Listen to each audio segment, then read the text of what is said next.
राधे राधे गुरुजी। राधे राधे। क्या नाम है आपका? आप कहते हो कि माँ की सेवा करना बहुत अच्छी बात है। हाँ। मैं भी मानती हूँ कि माँ की सेवा करो, पर माँ के कहने पे बीवी को मारना ये कौन सी अच्छी बात है? तो आपको कितनी बार मारा उन्होंने? 3 बार मारा है गुरुजी। तो कितने महीने हो गए शादी के? अभी सर 5 दिसंबर को हुई है, 5 दिसंबर 2023 को। मतलब अभी 1 साल नहीं हुआ? नहीं। तो आप क्या बोली कि आपको मार दिया उसने? नहीं, ऐसा है, अगर वो मेरे से प्यार से बोल ले या कुछ भी कर दे तो बोलते हैं तू कुछ डाल डाल के देती है। मैं तो घर से बाहर भी नहीं जाती, तो क्या डाल डाल के दूंगी? किसको डाल डाल के? अपने खाने पति में को डाल डाल के देती हूँ कुछ। जहर वहर? पता नहीं कि वो तेरी बात सुनता है। आप बताओ, अच्छी बात है अपनी माँ की सेवा करो, पर जो लड़की तुम्हारे पीछे आई है सब घर छोड़ के, तो 2 बात तो उसकी भी सुनोगे ना। सही है।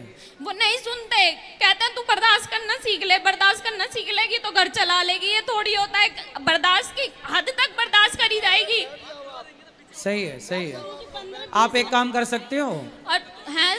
आप एक काम कर सकते हो? हाँ। आप अपने पति को मेरे पास ला सकते हो? वो आएंगे नहीं, यूं कहते हैं तुम तो भक्ति में डूबी हुई है, बाबाओं के चक्करों में मत पड़ो।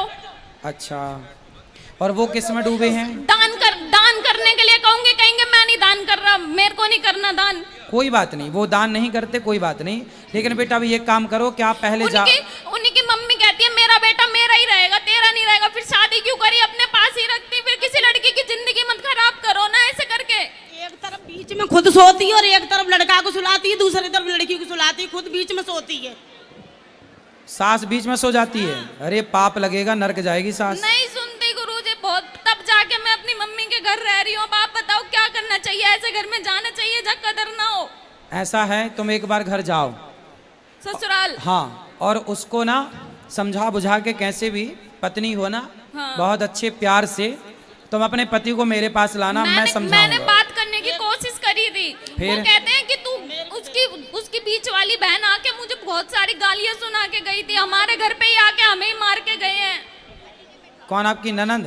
हाँ। अब बताओ, मैं सर अनपढ़ थोड़ी हूँ, ग्रेजुएशन पास कर रखी है मैंने। बताओ, फिर भी इतने आप बोलते हो सेवा करो, कि मैंने तो बहुत सेवा करी, किसी का बुरा भी नहीं करा। क्या करते हैं आपके पति? महिंद्रा फाइनेंस में अच्छी खासी जॉब करते हैं। कितने भाई हैं आपके पति? नहीं है, अकेला लड़का है। अकेले हैं? तो आपके पति अपनी माँ को बहुत प्यार करते हैं, वो माँ बेटे बहुत अच्छे से रहते हैं। वो कहते हैं कि मुझे पता है मेरी मम्मी तेरे साथ गलत कर रही है, मेरी बहन तेरे साथ गलत कर रही है, लेकिन मैं चाहकर भी तेरा साथ नहीं दे सकता। तो ये सही बात थोड़ी है।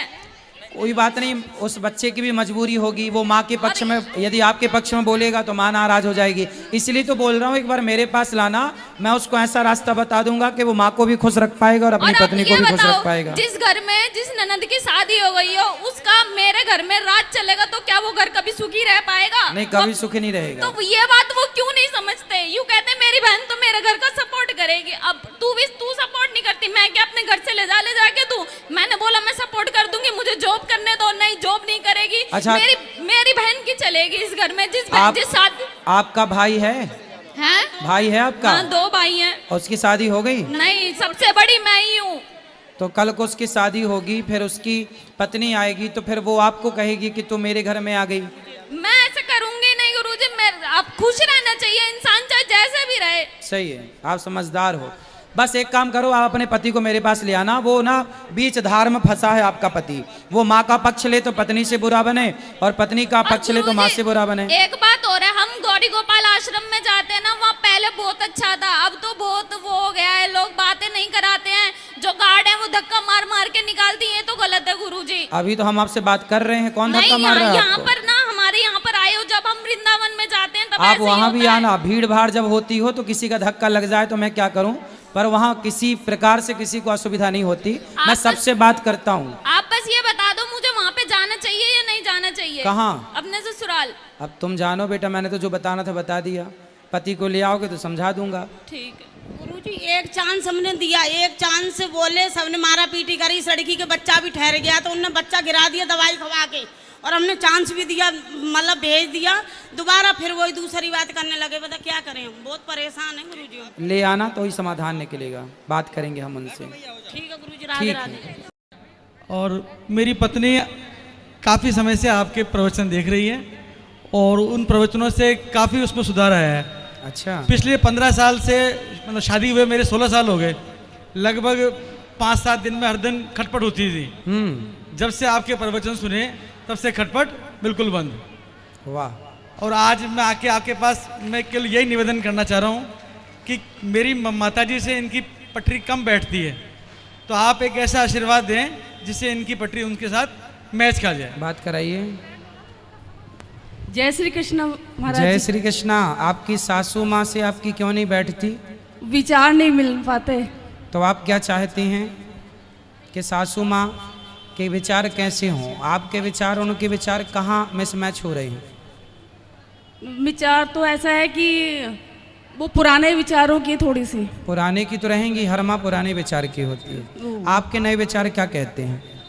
मेरे विचार तो ये कहता है थोड़ा सा बदलाव होना चाहिए उनमें। कैसे? जैसे जैसे भाई आज की सब चीज़ नई हो गई, टेक्निक नई आ गई है, सब चीज़ें तो थोड़ा सा फ्रेंडली रहे वो।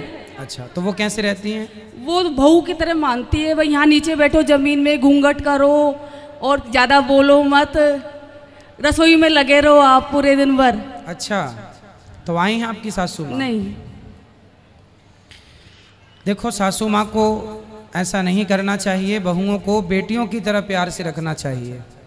अब देखो ना, गर्मियों में भी कुछ सासें बहुओं को कहती हैं साड़ी पहनी रहो, साड़ी। अरे थोड़ा हल्के फुल्के कपड़े बहुएं पहन लेती हैं कभी कभी, तो सास टेढ़ी आँख से बड़ी मैडम बनी घूम रही है। नहीं, देखो सही है कि ज़माना बदल रहा है, थोड़ा सा हमें भी बदलना चाहिए। और मुझे लगता है ना कि अब नहीं, ये बात मैं नहीं कहूँगा, आपसे ये कहना चाहता हूँ कि आपकी सास पुराने ख्यालों की है, सही है, पर आपका भी धर्म है कि जितना आप मान सकें मानें और उनका सम्मान करते रहें। आप उनसे जवान ना लड़ाएं, क्योंकि बात तब बिगड़ती है। अच्छा, वो कहती हैं तो उनको कहने दो, बट आप कुछ ना कहा करो, आप सदा उनकी सेवा किया करो, आप भोजन दिया करो। चरण दबाती हैं सासू माँ के? नहीं। दबाया करो थोड़ा से, ठीक है? जब आप चरण दबाएंगी उनको अच्छा लगेगा थोड़ा। यदि वो आपको बहू मानती हैं तो आप ही उनको माँ मानना शुरू कर दीजिए, शायद आपके बदलाव से उनमें बदलाव आ जाए। कई बार सामने वाला तब बदलता है जब हम बदलते हैं, तो आप ही एक बार अपने आप को बेटी बना लो। ठीक है गुरुजी, कोशिश करूँगी मैं। है ना?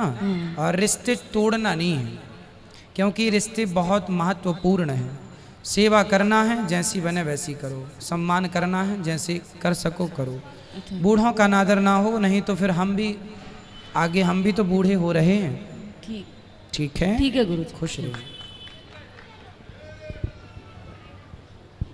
जय श्रीमन नारायण गुरुदेव। जय श्रीमन नारायण। हम हमारे पूर्वजों के निमित्त ठीक है। रोजाना गौरी गोपाल आश्रम में उनके हर तिथि अनुसार दान करते हैं, प्रथमा द्वितीया तृतीया हर तिथि अनुसार। ठीक है। तो इस पुण्य का लाभ उनको अर्जित होगा? क्यों नहीं होगा? आप जिसके भी निमित्त काम करते हैं पुण्य वो उसको मिलता ही मिलता है। तो 2 वर्ष से कथा सुन रहे हैं तो खूब सारा परिवर्तन हुआ है, और अभी पोथी पाठ जो 17 तारीख से बैठ रहे हैं उसके लिए माता जी को और बच्चों को सभी को साथ में लेकर आए हैं। बिल्कुल बिल्कुल। तो सभी के लिए राधे राधे बोल दीजिएगा। सबको राधे राधे, खुश रहिए। और कथा से बहुत सारे परिवर्तन आ रहे हैं सर। जैसे पहले हर समय अवसाद वाली अवस्था रहती थी, अब अवसाद वाली अवस्थाएं दूर होती जा रही है, और जो फिल्मी गाने जो गुनगुना रहे थे अभी तक, अब आपके भजन नित्य चलते रहते हैं। बस खाली समय में भी दिमाग में भजन चलते रहते हैं। अब सही है, खुश रहिए। जय श्री ये अच्छा परिवर्तन हो रहा है लोगों का। इस तरफ ले आओ माइक बेटा, थोड़ा सा बटुक, इस तरफ थोड़ा सा माइक लेके आओ। ये चश्मा वाले दादाजी को दो।